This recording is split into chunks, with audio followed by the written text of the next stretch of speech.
Quando eu saí do seminário, eu fiquei meio no ar, sem saber o que fazer. Então, um sacerdote amigo meu me levou para a casa dele em Ouro Preto e me orientou para eu fazer farmácia. Eu fui, fiz o vestibular, passei no vestibular e comecei a fazer farmácia. E fui lecionar num colégio particular lá para ganhar algum dinheirinho. Quando eu estava quase terminando o primeiro ano, um colega meu, que também tinha saído do seminário no mesmo dia em que eu saí, ele falou comigo: Vicente, ele me chamava lá de Nolasco. Ô Nolasco, você está fazendo farmácia? Para quê? Para ser vendedor de remédio? Pobre não faz farmácia não. Pobre faz farmácia. Vai fazer farmácia para quê? Para ser caixeiro? Balconista? Eu só fazendo direito, porque com uma mesinha, duas cadeiras e uma máquina e um bloco de coisas, eu faço algum serviço. Agora, como farmacêutico, você não vai conseguir fácil não. E aquilo na minha cabeça ficou se remexendo na minha cabeça, e a semente inchou, germinou, brotou, e eu saí da escola de farmácia e fui para Sabará, para onde eu tinha sido chamado para ser vice-diretor do colégio e trabalhar na Belga Mineira. E, por sinal, trabalhar na farmácia.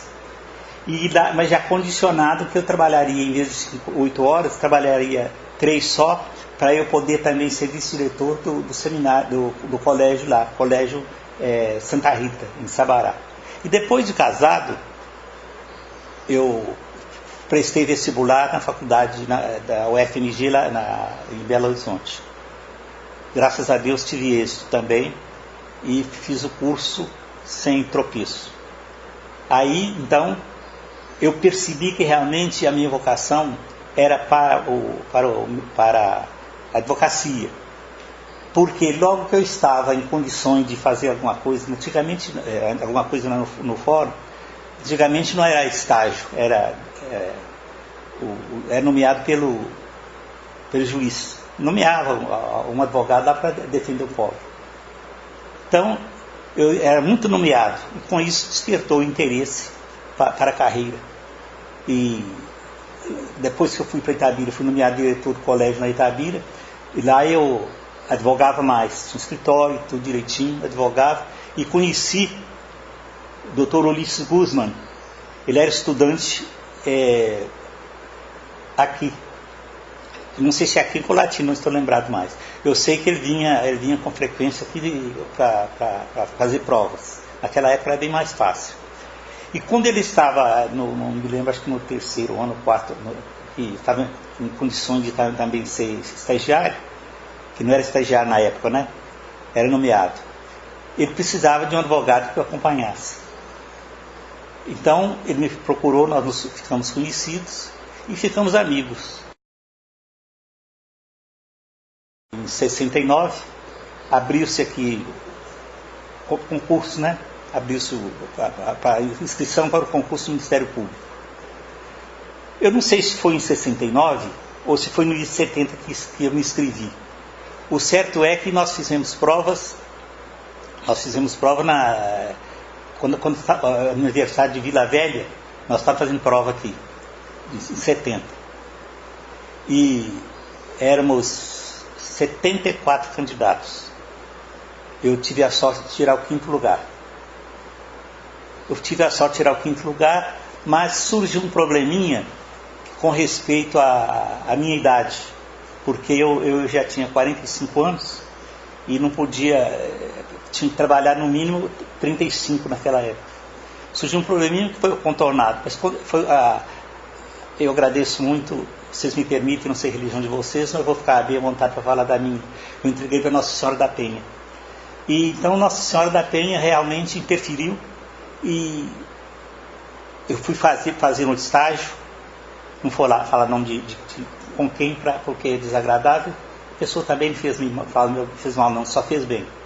E a pessoa falou: o que você vai fazer aqui? Você não vai ser nomeado?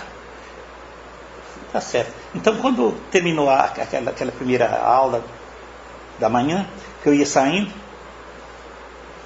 o doutor Maurício passando seus papéis na mão, eu falei, doutor Maurício, eu estou com um problema, o senhor podia me orientar? Ele falou, o que é que está acontecendo?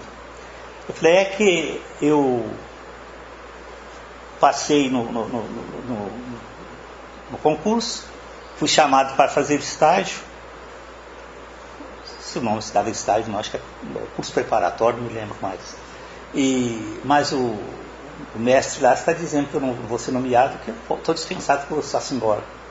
Ele falou, não liga para isso não, você já foi nomeado, tirou esse papel aqui, sua nomeação saiu hoje. Eu falei, mas como? Eu tirei o 5º lugar. Ele falou, não, eu fui lá e conversei com o governador, que estou precisando de 5 com urgência, 5 substitutos. Pode fazer sua mala. Enfim, fiz a mala e vim embora para cá. E, graças a Deus, senti que realmente eu tinha vocação e desempenhei a minha função com a consciência tranquila, e depois fui chamado para dar direito penal aqui na UVV. E lá na UVV eu passava sempre a mensagem que quem é o promotor público? O que quer dizer o promotor público? E passei a mensagem para eles, para os alunos, seguinte, que há professores, há juízes, há advogados que usam termos assim inadequados. Por exemplo, no júri, depois que os jurados votam, os juízes costumam dizer assim, tendo os seus jurados votar tantos votos assim, absolvo fulano de tal ou condeno fulano de tal. Eu dizia para eles sempre, não está correto, porque quem julga não é o juiz no júri, quem julga são os jurados. Os jurados é que fazem o julgamento, o juiz declara absolvido ou condenado. E tem também a obrigação de dosar a pena caso haja condenação.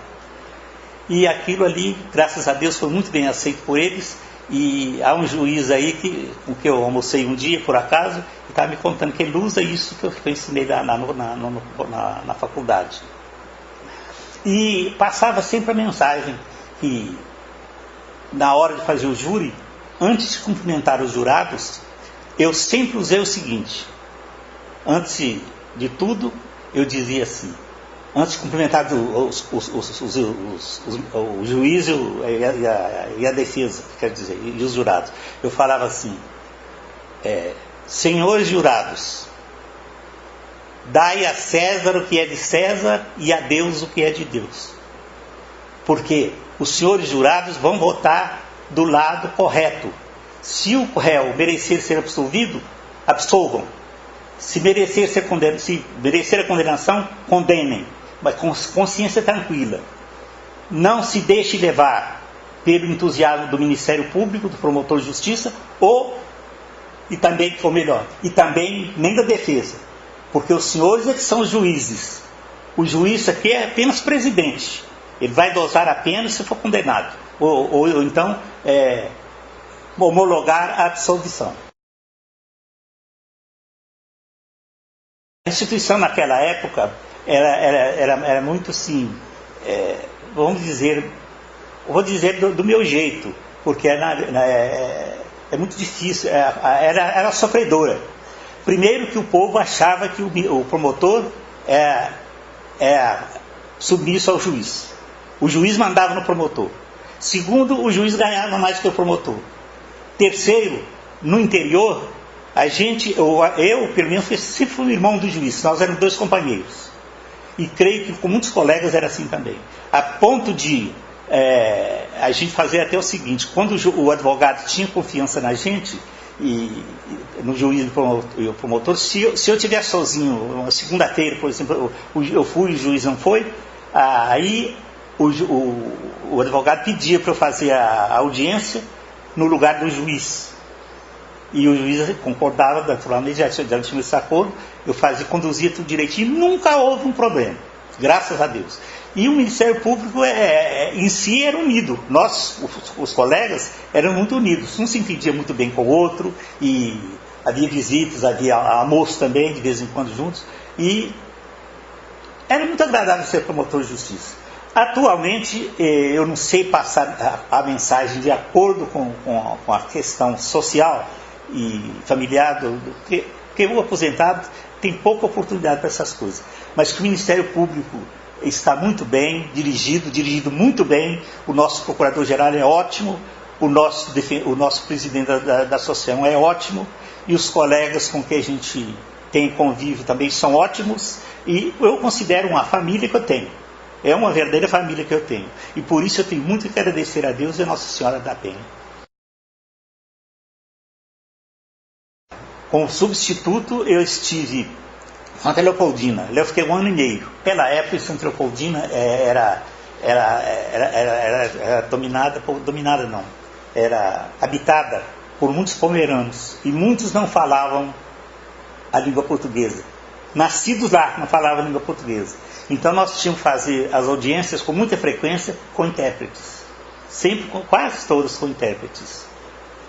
E lá também eu lecionei lá no colégio lá 6 meses. De Santa Leopoldina eu não tenho coisas especiais para lembrar, a não ser me lembrar do juiz com que eu trabalhei lá, que foi o Dr. Antônio das Neves. Foi a ocasião que eu conheci o Dr. Norton Pimenta, que é desembargador aposentado hoje. E nós trabalhamos juntos, nós íamos com o carro só, uma semana em um carro, mas só tinha o seguinte, que eu pegava lá em Colatino, ele morava lá em Linhares, então lá o Latino eu deixava o carro dele uma semana lá, e no meu, outra semana fazia isso. E assim, caso especial, bom, vou lembrar aqui de um fato que houve lá, que eu sempre gostei muito de trovas, poesias, essas coisas, porque eu sempre gostei. E houve tá lembrando disso, houve lá uma audiência em que um cidadão quis estuprar uma jovem. O nome dela era Neuza Faria. Então eu lembro que na acusação eu coloquei a seguinte prova: por andar o réu fazendo safadeza noite e dia, se enganou quando andou crendo que também Neuza faria. E outras coisinhas que aconteceram, por exemplo, tinha um senhor lá, que não era muito certo a cabeça, mas é porque ele bebia muito. E ele era muito amigo meu. Quando eu era assessor do procurador-geral aqui, que era o Dr. Norton, fui assessor dele aqui, ele ia fazer como se diz, fazer na comarca, o juiz vai fazer na comarca, o corregedor vai fazer correição. Vai fazer correição lá na comarca. Ele fez questão que eu fosse lá. Tinha 25 anos, nós tínhamos passado por lá. E eu fui visitado por esse cidadão e que me agradecia que ele tinha parado de beber. Dizer que eu ajudava muito, que eu orientava. Aí no dia seguinte, ou como foi à noite mesmo, conversando com os colegas lá, ele contou isso para você? Ele contou. Ontem ele está cheio da cachaça ali na praça. São fatos assim históricos que passam pela vida da gente. Eu fiquei mais tempo, foi Itapemirim. Fiquei quase 4 anos lá, ou 5. Eu atuei lá na Serra. Depois, e lá na Serra mesmo eu fui promovido. Não cheguei, eu não lembro de ter substituído outras varas, não. Lá mesmo fui promovido para lá mesmo. Uma coisa interessante, que o procurador-geral foram criadas, era uma vara só, foram criadas mais 4. Então o procurador-geral me chamou, confiou em mim, eu agradeço muito. Dr. Benedito Amâncio Pereira, na época, ele me chamou e falou comigo assim: organiza aí você sabe como que eu gosto das coisas, falou comigo. Organiza aí para serem criadas as outras varas. Então eu fui, preparei tudo direitinho e reservei para mim a vara de família. Reservei a vara de família para mim. E realmente aconteceu que no dia da posse lá, Dr. Benedito até me honrou muito, porque ele falou: você agora vai atuar como Procurador-Geral de Justiça. E eu agradeço a ele muito, porque ele fez comigo no correr da vida. Eu fui assessor do gabinete de Fernando Assis Ribeiro. Fernando Assis Ribeiro. Muito bem, aí tem umas coisas interessantes realmente, não podia deixar de passar. Não. O Fernando, ele me chamou, eu ainda estava atuando em Cachoeira de Itapemirim, ele me trouxe para trabalhar com ele, para ajeitar, encaminhar as coisas ali da Procuradoria, mas foi questão de uns 15 ou 20 dias. Ajudar a organizar. Ajudei a organizar, ele gostou e falou assim, não, você vai voltar para o Guamacá, não, você vai ficar aqui. Eu fiquei lá com ele. Eu fiquei trabalhando lá com ele. E dali surgiram algumas coisas até muito interessantes, foi bem lembrado disso.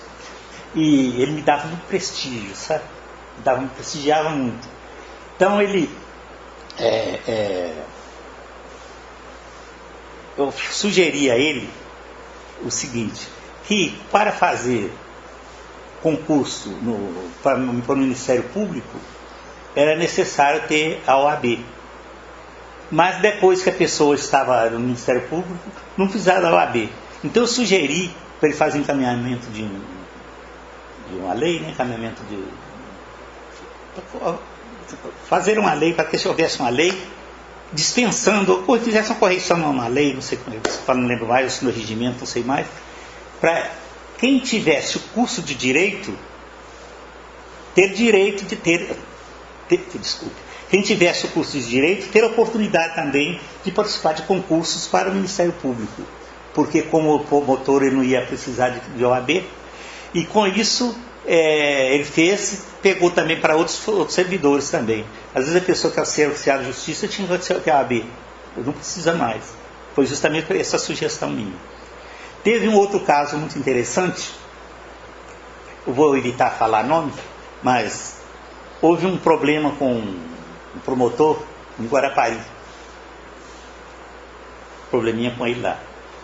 E então o Fernando me chamou e expôs para mim que a providência...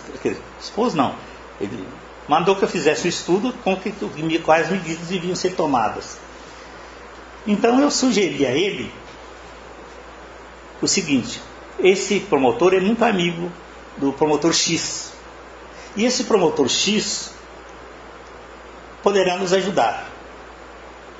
Converse com ele para ouvir o que ele vai dizer. E chamou esse promotor, conversou com ele direitinho.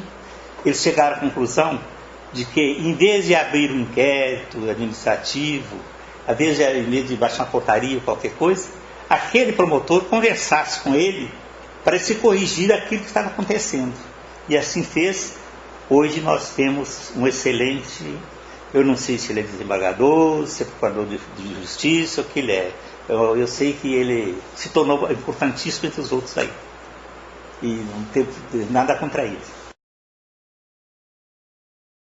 Depois que eu me aposentei, eu fui assessor do desembargador Hélio Alberto. E quando eu era assessor, eu fui chamado para ser diretor do penitenciário de Viana. E quando eu era diretor no penitenciário de Viana, não sei de quanto tempo, eu fui chamado por um desembargador para ser assessor dele, que é o doutor Everly. Depois de doutor Everly, eu fui chamado pelo doutor Norton para ser assessor dele na Corregedoria Geral de Justiça. Depois que eu saí de lá, eu fui também diretor da Justiça Administrativa da Prefeitura de Vila Velha. O Camata me chamou para eu dirigir a copia. Mas nessa época eu precisava de licença para poder exercer o cargo. Mas o doutor Benedito Amâncio Pereira, que era o procurador-geral, me chamou e disse assim, o governador está precisando de você lá, mas para você sair daqui e para lá, pode criar um problema para mim aqui, mas eu posso orientar como você resolver, você já tem tempo para se aposentar. Se você não se opuser, você pode pedir aposentadoria e ficar lá à disposição aguardando a aposentadoria. Desempenhava a função de coordenador, mas na verdade era o diretor, eu que fazia tudo ali como diretor. Tinha as comissões para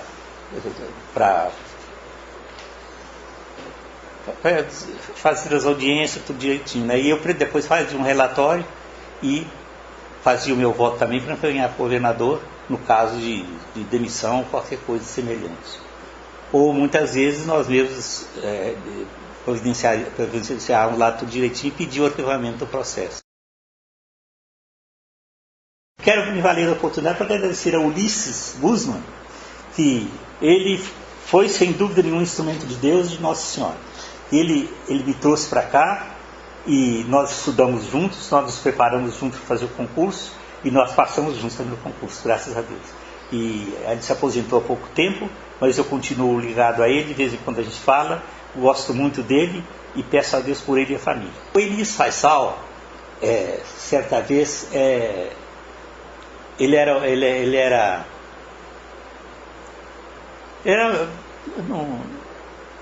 eu não me lembro, ele foi corregedor, foi procurador-geral também, Elias Faisal, foi procurador-geral. Mas naquela época não era procurador-geral, não.